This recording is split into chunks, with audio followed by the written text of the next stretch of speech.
Rossoneri, this is AC Milan Talk. We are ready for a new weekly episode with all the going song of our favorite team, favorite club, with all the news both on and off the pitch. But first of all, let me introduce, as always, my two friends. Welcome to Adriano Del Monte. Hi, Adriano. Ciao, Licia. Great to be with you on our new set. How are you? I'm very well. Good to see you. And welcome also to Sheridan Verde. Hi, Sheridan. Hi, Licia. Hi, Adriano. Always a pleasure to be here and talk about the wonderful things the teams have done. Do you like this new set? I love it. I might stay here. I like it so much. So we'll have it. And we have also plenty of talking points for Serie A, Europa League, Youth League, Primavera 1. But now let's start with our men's first team.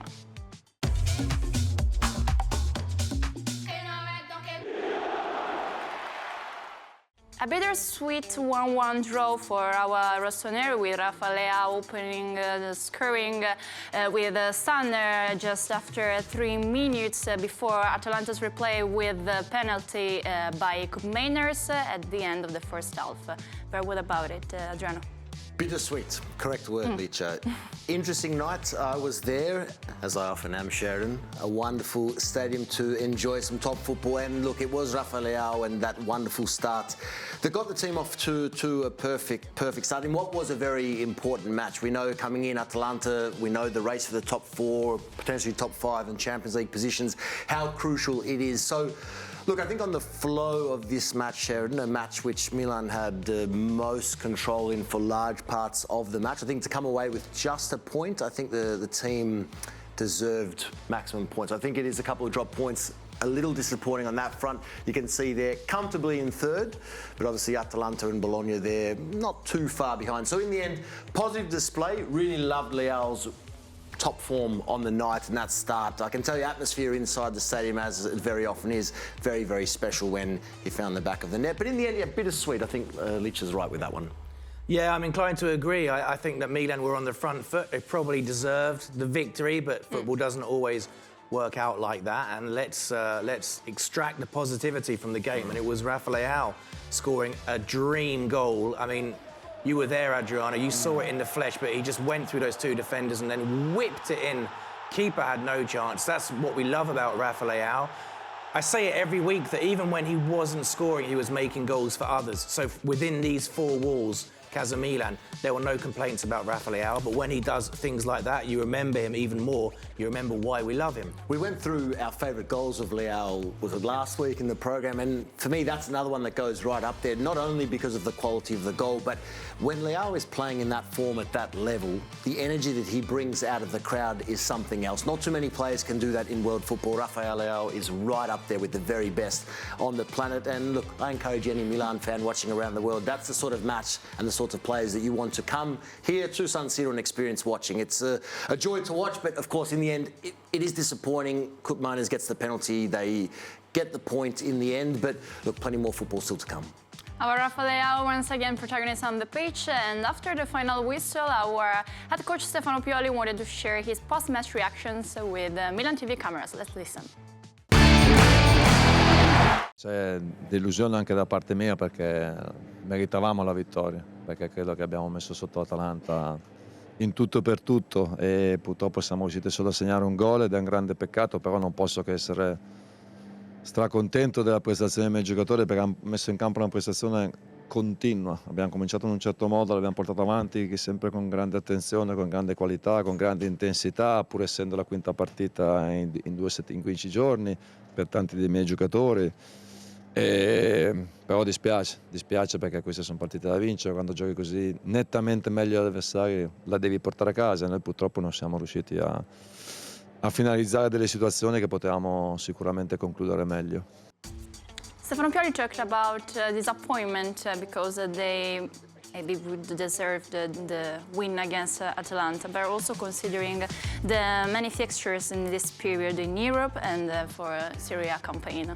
We always discuss it, don't we? It's juggling the commitments, obviously with the Europa League and now getting into the next stage of that competition as well. Look, it happens. It is football, as Sheridan said, and Mr. Pioli, I think, was spot on with his words post-match, aware of the disappointments. But, as you said, Sheridan, take the positives out because there's lots of important matches ahead, both domestically and in Europe.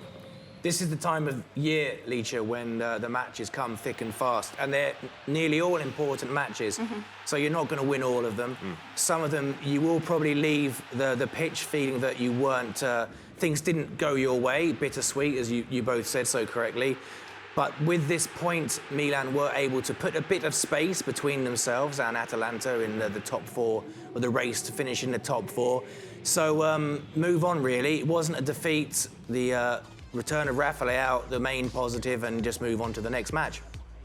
But now, let's change topic, because talking about Europe, we already know our future, our destiny, our next opponents for Europa League campaign.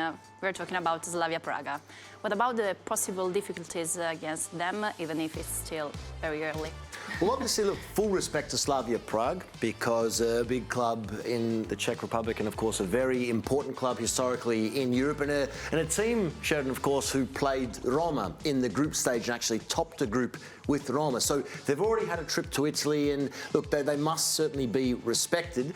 But when the draw was actually done, not sure if either of you were watching live, but Milan's opponent was down to the final two. It was Slavia Prague or Bayer Leverkusen. Now, Bayer Leverkusen are the form team maybe in Europe at the present time. So again, with a lot of respect to Slavia Prague, I think it's a much better result than what Bayer Leverkusen could have been. But look, this will be a great test, and of course, in this demanding schedule with so much football, two very important matches, because we have a lot of confidence, Sheridan, don't we, that this team can go very deep in the Europa League this season. Yeah, I mean, as Adriano says, we respect Slavia, but I think that the fear was to draw Liverpool or Bayer Leverkusen. And the fact that Milan avoided them is a good thing. But to be at this stage, at the round of 16 in the Europa League, Slavia Praga are obviously a very decent team. These are the images of the second leg against Rennes last week, which was a roller coaster. That was a really good goal by Luka Jovic, and he really is the ace predator. It was a disappointing performance, perhaps a bit defensively from Milan, but it was important to get through to the next round, where we will face Slavia Prague. This was a good moment, Adriano. I'm sure you enjoyed this Rafa Leao. We always do, Sheridan. But of course, while it ended in defeat, it's, look, too easy, too cool. While it did end in defeat, of course, it was as a result of the quality that was shown in the first leg, where you can afford to take the foot off the gas. Milan were comfortably through at this point, at 2-2 in the tie, 5-2 overall on aggregate. It was a very, very strong display against a team who, let's not forget, in Ligue 1 were in great form. They had, I think, 8 straight wins coming into that first leg, and it was a team in real winning form, playing with a lot of confidence. And always to go away from home is never easy in Europe. So overall, over the 180 minutes, a big tick in the box for Mr. Pioli. Many fixtures for our rossoneri, and we are ready also for the matchup for the match scheduled for the 27th Serie A match day, where the Stadio Olimpico went on Friday night. Lazio versus AC Milan, and matches against Sarri's teams are not very easy as always. And so, what about what we should expect against the Biancocelesti? Looking forward to it. Another one I'll be at very, very soon. This match is a match against, yes, you mentioned the tactician there, who certainly must be respected, very highly regarded in the country. And of course, cast mind back to last season, the result in this fixture didn't go too well. But of course, earlier in the season, it was a fairly comfortable 2-0 win in the reverse fixture here at San Siro. I remember off the back of this win, the Rossoneri went top of the table. So it was a really good moment, and I'm sure they'll take plenty of confidence coming in. But Lazio's form of late, very, very strong. Very, very strong. Since the end of September, only 2 defeats, one against Inter, one last time out against Bologna. So it is a team in good touch. And of course, Sheridan, very recently, they did beat Bayern Munich in the first leg at this venue, the Stadio Olimpico. Yeah, I think the Lazio, it might be in Milan's favour that we're playing them just before their second leg in Germany. I'm sure they'll have their mind on the Bayern Munich match. Obviously, 5 days, 4 days later. Exactly. Such a tight turnaround, such a tight schedule at the top level. And they did lose their last match to Bologna, so there might be a tiny seed of doubt. So this might be a great time to go to the Stadio Olimpico and play Mr. Sarri's team. So ready for the match against the Biancocelesti, our Rossoneri are ready, Rossoneri fans, and our head coach Stefano Pioli, who held his usual pre-match press conference. Let's listen. È una squadra con grande qualità. Lazio have great quality, absolutely. They're on the back of not a particularly satisfying performance and a defeat, so we'll be up against a team that are very motivated, a team that boasts a lot of quality, they play good football. They're a team that can, however, be caused problems if we play with intensity, quality and application of determination for the full 95 minutes.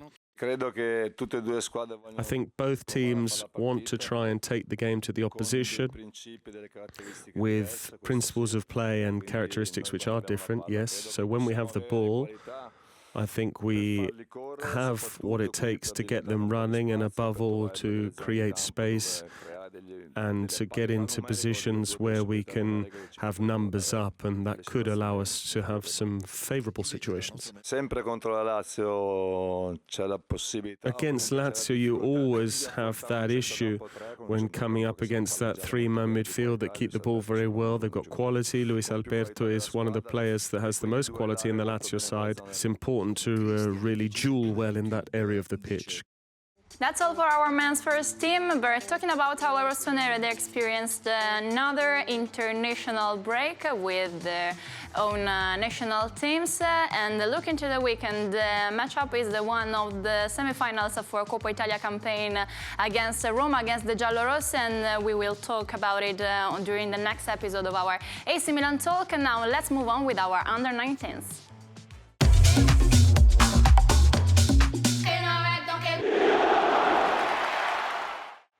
Sheridan, the Rossoneri move on in Europe and on penalties, Braga out. What do you think about it? Can you tell us something? It was dramatic, it was exciting, it was nerve-wracking, it was European football at its best.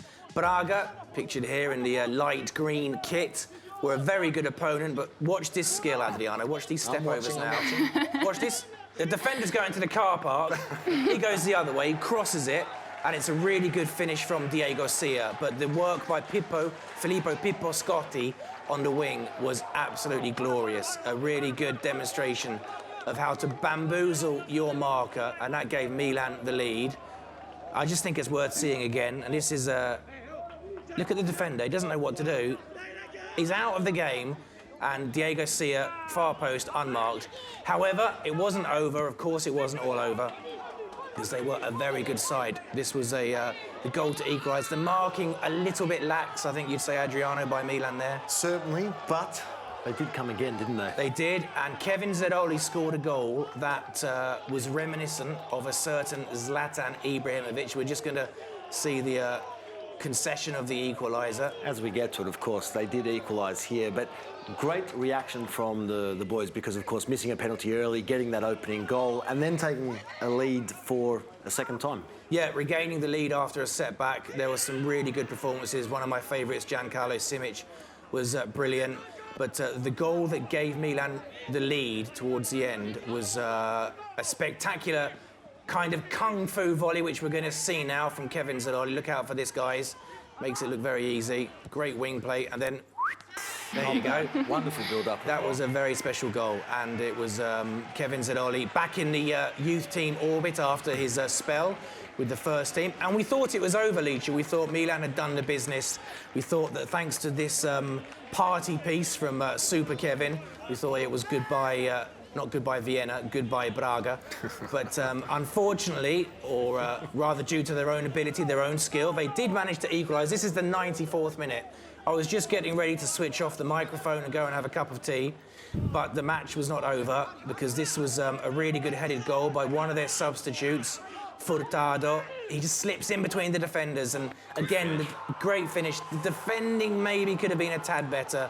You can see what it meant to the Portuguese team. 94th minute, Sheridan. 94th minute. I was going home. In the youth league, no extra time. No extra time, so it went straight to penalties. So again, another great test for this young Milan side, having already missed a penalty in normal time, which we didn't see, but there was some tension.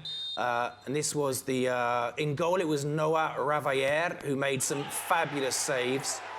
And if you've got a keeper who can do things like that, you've got half a chance. This is Kevin Zeroli, who fired in the goal to send Milan to the quarterfinals of the UEFA Youth League against Real Madrid. Ignazio Abate there celebrating with his team, the squad going crazy, which is their right to do. It was quite tense though, quite a tough 90 minutes. You know, you never knew what was going to happen. He was so dangerous, Braga.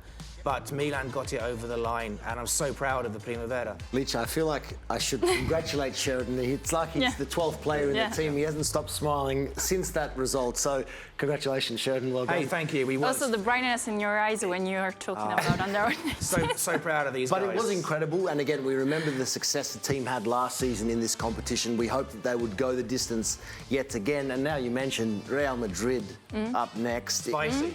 Very spicy. There you go. Spicy. Looking forward to this one. So for the Youth League, now the quarterfinals, but taking a step back to the last weekend, the Derby della Madonnina, for which the final result was a draw, 1-1. What do you think about it, Sheridan, about their performance? Similar to the first team against Atalanta, I think Milan probably deserved the full 3 points, but it didn't quite happen. Inter are a very good team, you can see there. There's no hiding from it. They're 8 points clear at the top of the Primavera Campionato. And Milan are in 5th. It's a false position. We've discussed that. It's not really where the full team should be. But it was a good match. It was a good performance by the Rossoneri. But we know that Inter are a very good team. Honours even, you take a point. I mean, this goal was, I think, after 2 or 3 minutes. And it was a setback, a real setback. But the boys responded well. And obviously it didn't affect them too much because they performed so well in Europe. Milan, of course, made their way back into the match, and that's what's most important. They are regaining some of those players, as you mentioned, who have been spending extended periods with the first team. So now Abate's boys getting back to full strength. And yes, Inter are currently top in the Primavera. Yes, they currently are the strongest in terms of the standings in Italy. Here's the equaliser, which very important, and that man again just keeps scoring. But what I was going to say, as we watch Camarda's goal there, and the celebration, the goal was better than the celebration. But let's not forget, Milan are into the quarterfinals of the Youth League. Inter are eliminated from the Youth League, so that's the most important aspect here. So Milan continue to improve domestically, doing wonderful things, representing, of course, his famous club, this city and the country as the lone representative in Europe. That's a great finish from Francesco, excuse me. Francesco Camarda, really great finish, and it's just his quality. Every match he seems to get better. But now Fiorentina. Now Fiorentina, it's another challenge, it's another way to juggle the squad, it's another challenge for the boss, Mr. Abate, who might be a bit tired after the European exploits, who might need a rest, who can come in. So it's a chance for Mr. Abate to show his quality. Fiorentina are a team that deserve respect, but as I say every week, the complete Milan with all the players available, I think are a challenge for anyone in European football, not just in Italy. So I'm feeling positive. Would you like to add something, Adriano? With Sheridan's positivity, everything is possible. I agree with you. But with this focus on our under-19, so we come to the end of this episode. Let me say thank you to my two friends. See you next week. Thanks to Adriano Del Monte, Sheridan Bird. Grazie, Licha. Always a pleasure, Sheridan. Thank you very much. A great one today. And thank you for following us. See you again in the next episode of our AC Milan Talk. Ciao!